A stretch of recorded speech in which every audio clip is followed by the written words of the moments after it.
Didn't do it. Doing good on time. Doing good on time. Hey, how are you guys doing? I hear James Humphrey with another episode of Real Talk with Real Men. I got Griff, I got Kyle, and today we are talking about support. Yes, sir. Support. How to give it, how to take it. What it looks like. What it looks like, what to do with it. You know what I mean? Okay. I would say this is a very, very hard topic. Especially when you start a business, because you get very, very little support. And me personally, I honestly feel like people don't understand what support really means. Mm-hmm. It's like, oh, I support you, man. I see you doing your things. Oh, you subscribe to the channel? Nah. It's like, okay. Mm-hmm. You want to buy some stuff off the website? Nah. It's like, okay. You want to at least tell your friends? Like, nah. Okay. But you support me. You know, but you support me. You know what I mean? What is the actual fabric of that support? I think the pure definition of support is being involved. It doesn't necessarily have to mean you got to donate $100 million or anything like that, but just being involved. You're doing what you guys are doing right now, you know, helping a brother out, exactly. You know, being supportive, you know, just being involved. And then it doesn't necessarily have to be about money, but if you throw a few dollars my way, I'm not going to say no. You know what I mean? My parents are subscribed to the channel, and they support me the best way they can. So yeah, I mean, I think it's very, you know, difficult asking for support, especially from other men. Yeah. It's like, hey man, I'm struggling, man, I need some help. So I think let's focus on the fabric of not being ashamed or afraid to ask for support from your people. True. Nobody can ever build a business by themselves. You know, I can most definitely attest to that. And so, how do we go about getting support? And then we'll talk about giving it. Yeah, be honest about needing support. That's kind of the start of it. We, as men, kind of shoulder a lot of the burden of being a workhorse and being a provider and being the strong pillar for a family type thing, but you will need support. Yeah. You do have a wife for support. She's not just to take care of household duties or attend to children. She needs to help you with what's on your mind. She needs to help you with decision making. You can't just take full leadership and ownership of that.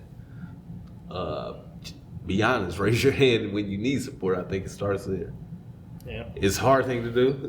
Definitely a hard thing for me to say, because I've had to, you know, come into that in, I guess, my later years as becoming a father and shit like that, a father and husband. You have those people immediately in house that, okay, I can't just be a single person solitary in my own depression, I guess. Mm-hmm. I have to perform for y'all, so when I don't have the capacity to handle it, I do need to say I need some support. So that's kind of what brought me to working on it, I will say. Yeah, I agree, man. For me, I'm a very proud dude. Like, I don't like asking for anything. I don't ask people for shit. And I'm not saying it's a good or bad thing. It's just me. I feel better to do things and get it on my own. If I can't find a way, I'm gonna find a way. Right. If I can't find a way, as a last resort, okay, I'm gonna look out for that support. Right. But I don't want it. I don't know. It seems like maybe it's just a pride thing for me. I want to see that make it seem like I've done my absolute best on my own before I reach out. Same way. And usually I'm good. I figure it out. Right. You accomplish it, but it might have took a little bit longer. It might have been a little bit more difficult. Yeah, for sure. But I'm more satisfied that way myself. Same way. Like, it's good or bad thing, I don't know. But like, dude, I'm going to try my damnedest before I even pick up the phone and call James. Yeah. Before I call, because I don't want you to come over and it be some easy shit. Then I'll be like, God damn, I didn't need to really even call you. But it's kind of funny, man. Like, this is kind of weird enough, but it's in the same ticket. Like, when it comes to being men, like you said, it's harder for us to reach out for support because people just expect you to be like, you good, you capable. Yeah, you're capable. Yeah. Uh-huh. You're not really acknowledged for all the work that you do. Not that I want to be acknowledged, but don't shit on me either. You know what I mean? Right. Like a good example. This is funny because this is recent. Like last weekend, me and my wife and my son, we went to a restaurant. First we went to the zoo, then we went to a restaurant. It was Father's Day last Sunday. We went to this Mexican joint. And I asked the lady, the waitress, I was like, can I get some whiskey, a couple, like a shot, whatever. And she was like, I forgot what she said, but I was like, man, it's hard being a dad out here. And then the waitress was like, well, it's hard for a mom too. And I'm like, what the fuck does that got to do with anything? Why are you comparing me or a father to? Why are fathers always compared to moms? You know what I mean? Yeah. Like, how come I just can't have a hard job as a father? Right. Well, it's hard for a mom too. Okay, probably. You're a waitress, all right? I'm in jail. I'm working in jail. You gonna tell me your job is the same as mine? Man, like the fuck. So that really irked me the whole day. So my wife's at the table. I kind of got quiet for them. I'm like, okay, that's weird. And then I was kind of like venting to my wife about it. And she was playfully like, just stop complaining about it. Like she's a very nurturing, calm woman. Like it didn't matter. Like but she was kind of playing like, stop being a little bitch about it. Technically, she's being playful about it. But it's like, damn. So this is why I have to be robotic, and I don't want to reach out for any sort your of sympathy is right. Like I basically got like shadow on for saying being a father is hard. And then now I'm talking to you about it, and you like not even trying to relate to it. Yeah, dry your pussy out. It's just like, well, fuck. Okay, so I'm just gonna keep things to myself, like I always do, and be a robot, and not ask anybody for shit, and not express myself emotionally, and not do none of that shit. Because of examples like that. I mean, they're niche examples, but it's for me specifically. This is why I'm the way I am. Right. So if I absolutely need your help, your support, I'll reach out. If not, I'm gonna channel it in. Yeah. Thoughts on receiving support? I guess you just kind of answered that question.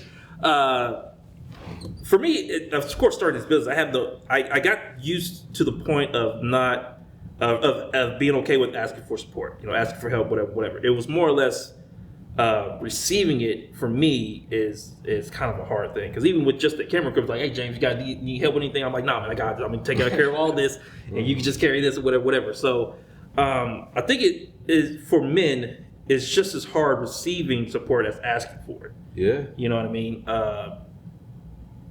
And I guess in those aspects, it's like, how can we help navigate toward being okay with being accepting help? Especially in the workforce, you're working. Me, I have such a damaged view on relationship with just people, to where I always question, your support, is it coming at a cost? Are you giving me this or giving me a favor, or are you helping me out in hopes of I do something for you, a bigger return, or this, that, the other type shit? Yeah. If I don't, have $10 to pay you, are you really trying to help me, or are you really just doing this so you can get paid $10 type shit? So I always feel that way, or I always, approach with that apprehension when people are even offering me support, even if they see that I'm struggling with anything at the various time. It's just like, I'm cool. I'll approach you if I need help, but what are you trying to be so nice about? And I had to, loosen myself up with that. You know what I'm saying? I kind of lived a street lifestyle, and it was like, bro, people don't want to help you. So it's like, what the fuck do people want if they trying to help you help? So I had to get out of that, becoming a fucking family man, and then having a child. I really learned what support looked like in the forms of my wife's grandmother. She has been a tremendous support with us with our child, from just watching him, being a sitter for us. And another support is she will buy him anything under the fucking sun, anything that the store holds, she will buy it for him and buy it for him immediately. Me being his father, being his dad, being the head of our household type shit, it's certain things like you want to buy him the big this or the special that or this, that, the other. Yeah. And then you might be waiting on the motherfucking paycheck, but Granny got that bread right now, and she's like asking him, hey, what do you want? What do you want? Oh, it's right here? And like, she's bad about it immediately. She goes from asking him what he wants to telling my wife, hey, he wants this, order it off Amazon. And that bitch is there in 2 days. Tell me why you want a PlayStation. And and you just like, I don't want to say nothing like, nah, let me buy that for him or anything like that. So I had to humble myself like, well, shit, she's going to support us in that way. I have to learn how to accept these things, because that's all for my son. I had a great relationship with my grandmother, and I know how it is being spoiled like that as a child. Like, sure. you love that relationship with your grandmother type shit. So sure. I would never want to come in between that and like me just being the father of, okay, I'm expecting myself to be the sole provider. opening my eyes to, hey, you have a community. You have a village that wants to pour love on this little boy. So let them pour love on him. And this is what it looks like. I had to, humble myself and be accepting to that and work through that type shit. I can most definitely second that. Because Yeah. I think for the first 3 or 4 years that both my kids were born, I didn't buy them any clothes. Yeah. They always got like handing me down clothes from either this person or this person or this person. And even though I didn't really know this person, like my wife or ex-wife knew that person, they were still giving us like bundles of fucking clothes. So I'm like, yeah, I'll take that because I don't know anything about buying clothes and shoes and shit. I think it was like last year I took Nick to the store to give him some clothes. I'm like, I really don't know what the fuck I'm doing. So let me call my mom for some support. You know what I mean? Like, Mom, how do you buy clothes for these kids or whatever? Why do you gotta do this? What's a 6? What's a 7? Right. You know what I mean? That's not how old he is. That's the shit that fuck you up. Oh, yeah, Damn, so- you're 4, but you weigh 8, 9. Yeah. So father support when it comes to the kids is a good way for, I think, for fathers to learn how to accept that shit. Yeah, man. I'd have to say my wife's a really big supporter as far as, like you said, my son, because before it was just me and him. Obviously I had her had him from a previous relationship. So it was just me and him for the longest. I'd have to take him shopping and do all this stuff and like, man, I don't feel like doing this shit. I gotta buy a bunch of clothes and find the right shoes and all this. And she loves, but now I've been married, but now my wife loves doing that shit. She takes him out to buy clothes. We're gonna go to Old Navy, we're gonna go to here and there. Like, okay, y'all buy. And figure it out. Y'all right now shopping. Like, hey, hey, that's your thing. Shit. Yeah. So that's a way for them to bond. That's that balance and that dynamic, man. Yeah. That's why you need that support of a wife type stuff. Yeah, for sure, Saying, like, man. you need a wife is what you're saying. I will encourage you. I will encourage you, man. I will encourage you. What else you guys got on support?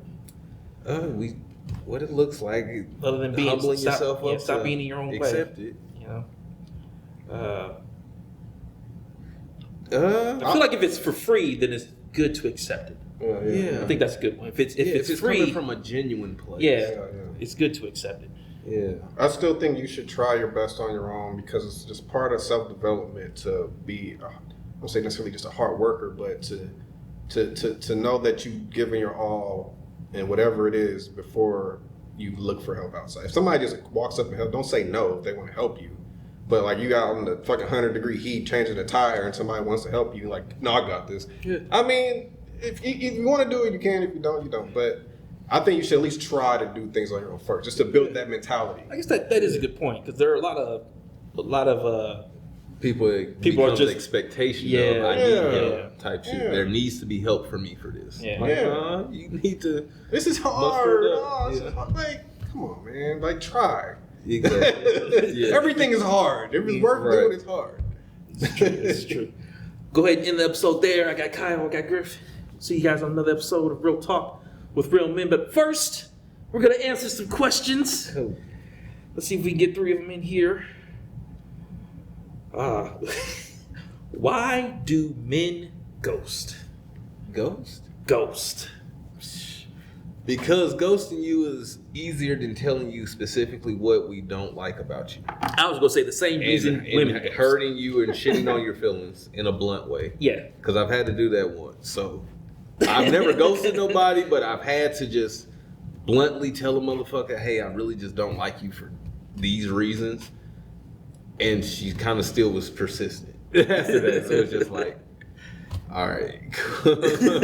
I say they men ghost for the same reasons women ghost because they're just not interested.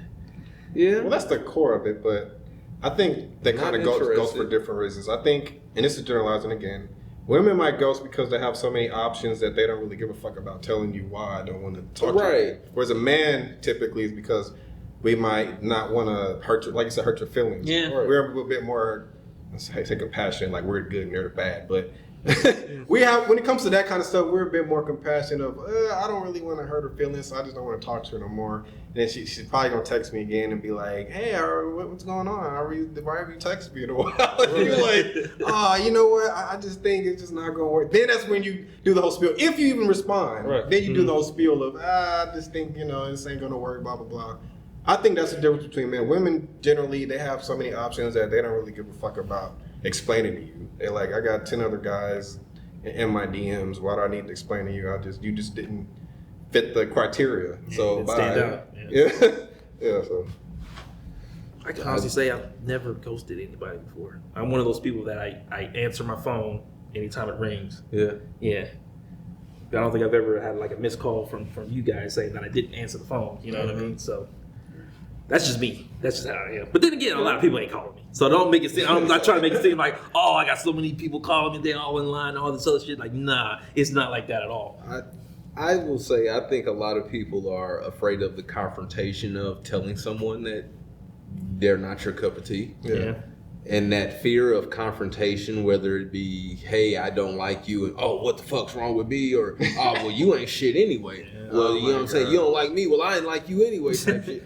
I think people want to avoid things like that as well. So rather than me tell you anything that might provoke a situation that I'm uncomfortable in, let me just hope that you get the hint by me not talking to you completely. right. The me not talking to you completely is supposed to be the hint that I'm just not interested. That's what you're supposed to get from that silence. I don't want you to be mad about that silence. I just want you to understand that I'm not interested. Yeah. Okay, so if this is a lady, I'm assuming this is a woman asking this question. So Yeah. This is, from my experience, long before I got married, when I was on some fuckboy shit, if you do meet somebody online or whatever, Tinder, whatever the fuck, and then you go out for a date, a blind date, and then you're going by pictures. Mm-hmm. So they're always going to use their best pictures, the best lighting, the best makeup, the best shadows, whatever the fuck. Everything is going to look pristine as they can, which I guess you should. You're advertising yourself on your profile. But then you go meet them in person. You're like, whoa, she did not look like that in the pictures. Who is this? Right. Who are you and who is this? You got about 50 more pounds than This is the false pictures. advertising. Yeah, I see why the pictures are always like this and not like this. But anyways, so you probably will stick in the date and you might stay there and talk and drink and everything might seem like the date was great because you're sitting there, you're drinking, you're talking, shooting shit. But in the back of your mind, like, fuck, bro, this is not the girl. Because men are very visual. Yeah. A woman, not saying women aren't, but they can fall in love with your personality and your status and your resources and all that shit. Where men don't give a fuck about all that. We just care about what do you look like. What do you look like? I don't give a fuck about your degrees, how much money you got. So that's in the back of my head the whole time. Yeah. If I'm going out on a blind date and she's not up to par to what I think she should look like, then I'm already out. Right. So that could be the thing is maybe he ghosted you after that because you didn't look like he thought you were gonna look. Right. Yeah. He just didn't tell you because he didn't want to hurt your feelings. Like, yeah, what is he gonna say? You didn't look like your pictures? That's fucked up. Be that honesty that it's just like, well, it's a superficial reason that I don't like you, but I don't want to tell you this shit and hurt your feelings, so I'll just get the hint, like you said. Hopefully you get the hint by my silence that it's just not a match. You know what I'm saying? Right. That's the most polite but rude thing I can do. And that's what ghosting is. It's the most polite but rude thing I can do because it's no explanation, but you're kind of getting it from extrapolation. Yeah. What is a conspiracy theory you believe in? A lot. Shit. It's a lot of conspiracy theories. Yeah. Whatever you see on the news is a lie. It's the opposite of what they said. What conspiracy theory do you believe in? This would be a whole There's segment. alligators in the sewers. There's the landing on the moon was fake, which we all know. There are agencies and people that can take your ass out if they deem that you are a threat to their vitality. Oh yeah. Assassins, all that shit, man. That shit really happens. Heart attack, drugs, silencing the story, paying for evidence to be lost, whatever. That shit's real. Yeah. I'm going with the cats. Cats? What? The cats theory. Or it's not theory, but I guess it's conspiracy theory. So the way it goes is back in the Egyptian times, cats were more or less experimented and their genes were spliced with snakes. And so if you think about it, cats' eyes are slit like reptiles, but they're the only animal in their like kingdom, in the feline kingdom, whatever, their eyes are like that. So all the other cats, like lions and tigers, their eyes are circled, but cats are the only eyes that are slit, like a reptile, like a snake. And then when you scare a cat, you always have it hiss like a snake, but it doesn't. But if you like scare a lion or a tiger or something, it doesn't hiss. It roars or something like that. You see what I mean? And then from my this shit. no, think about it though. It's tweaking. And so I guess back in the day, if you want to keep snakes and other reptiles out of your yard, you would put a cat in the yard, and it would fend off all the other reptiles because they're technically from the same family, whatever. Yeah. So I heard this like a couple of months ago, and that always kind of stuck with me. Like if you think about it, like cats are the only ones with the slit eyes. They hiss like snakes and all this other stuff. Only domesticated cats. Yeah. So not like tigers and lions and panthers and all the other shit. Yeah. You know, they war, but. So the conspiracy theory is that they were bred from snakes. Yeah. Okay. Well, the Egyptians deified cats too. Well, remember, it was the Egyptians that did all this. So remember, with the Egyptians, they have all the different deities? Not deities, but hieroglyphics. Mm-hmm. And so the hieroglyphics of like a cat or something, and this is not confirmed. I'm not an Egyptian or anything like that. But I guess the hieroglyphics for a cat is actually a sphinx or whatever, and that is like part of like the reptile. I don't know, the reptile family or something like that. Like they're separate from the other cats that they had back in those times. And then like again, cats were like very special to like the Egyptians and the pharaohs and all that, and all that stuff. But they did it the same as snakes. Mm-hmm. And so it's interesting. Okay, never heard of that. Yeah, no. You believe in the Bermuda Triangle? Ooh. Where everything disappears when it goes. Yeah, in that special place in the ocean. Is that's where they were talking about for the Flight 333 or whatever the plane that went missing? Yeah, something like that. And Amelia Earhart. Like went missing over the Bermuda Triangle or something like that. Yeah. But you know, on the opposite side of the world, the Dragon Triangle. It's like over in Asia. Yeah. It's just like the same thing, but it's on the opposite side of the world. Yeah. But so it's probably some sort of magnetic. I don't fucking know. I'm not gonna pretend like I understand it. Right. It's some sort of thing that just fucks up with mechanical things, I guess, when you go in that area of the ocean. Yeah. I don't know. I've seen the videos of where they say the two places in the ocean where they don't mix, the water doesn't mix, so it's like two different colors right there. It's like, how the fuck would that work? I don't think it's supernatural. I think it's more a sign that could be kind of explained. It's just weird how it happens. I would like to see that and confirm whether it's theory or conspiracy theory. Yeah. Thoughts on the Titanic conspiracy? You guys hear about this one? How the Titanic wasn't actually the Titanic that sunk. It was like a decoy ship or something that sunk, and that the owner of the Titanic was either losing a bunch of money, so he sunk, or he sent a second ship to get sunk on purpose or something like that, and he actually kept the other Titanic or something like that. It's sort of, I know I'm jumbling the conspiracy, but the idea is that the Titanic that sunk was not actually the Titanic. It was called like the Continental or something like that. Like it was a different ship. Got people on it? Yeah. Oh shit. And like the owner, like the guy was either losing money on both ships or something like that, so he sent the decoy ship, sunk it on purpose to get like the insurance money or something like that on it. To kill all these people in the mix? Yeah. Damn. Because like how the fuck do you not? But goddamn. How the fuck do you not see this big ass iceberg in the middle, right in front of you, that you run right into it? You know. and the idea is that the guys that were supposed to be spotting the iceberg didn't have binoculars. Mm-hmm. You know, that was the idea is that they didn't have binoculars. That was too far away of a night for us to say who did what and what didn't happen that night. So I'd say my favorite conspiracy, and this is a public common knowledge one, is 9/11. Yeah. Because it's one of my favorites, at least because of everything that led after it. So they allegedly fly these planes into the buildings, and the buildings collapse like a demolition. A plane hits the top, and then the buildings pop, pop, pop, pop, pop, fall like that. Mm-hmm. Those towers were built to withstand a plane crash, for it to collapse like that. And you can hear the explosions. There's videos of that shit from just a plane. Then there was another tower, Tower 7, that collapsed that they don't talk about. Mm-hmm. So the thing is that the conspiracy is that they did all this so they could initiate the Patriot Act, which is allows the government to spy on your phone calls and all this. Because whenever, I don't know if you ever heard of like a false flag events, it's pretty much when the government initiates some sort of, it could be a mass shooting or whatever the fuck, just so they can create a new a law. And the people are for it because, like, we need that shit now. Like, we need more gun control, or we need more. They're shooting up schools, and they're doing, now we want y'all to listen because there's terrorists, there's anthrax in the mail and shit. So, false flag events that the government does, I'm not saying what is and what isn't, but there's a lot of events that happen that don't really make sense, so they can initiate new laws, like the Patriot Act. So now they can spy on your phone, they can do all this, and people are for it, So I do think it was very interesting and fucked up at the same time when Mark Zuckerberg got on his own Facebook platform and covered up his camera.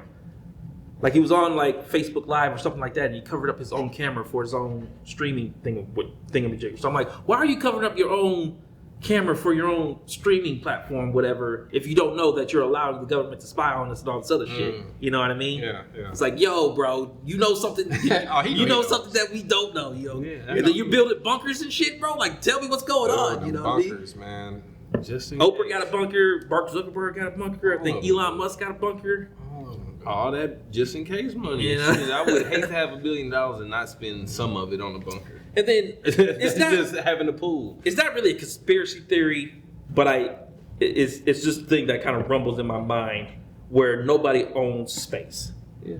So we have our satellites, but then you would think the Russians got their satellites, got Europe or whoever has their satellites. So in my mind, I'm thinking that there's just nothing but robotic satellites just revolving around Earth, just spying on each other.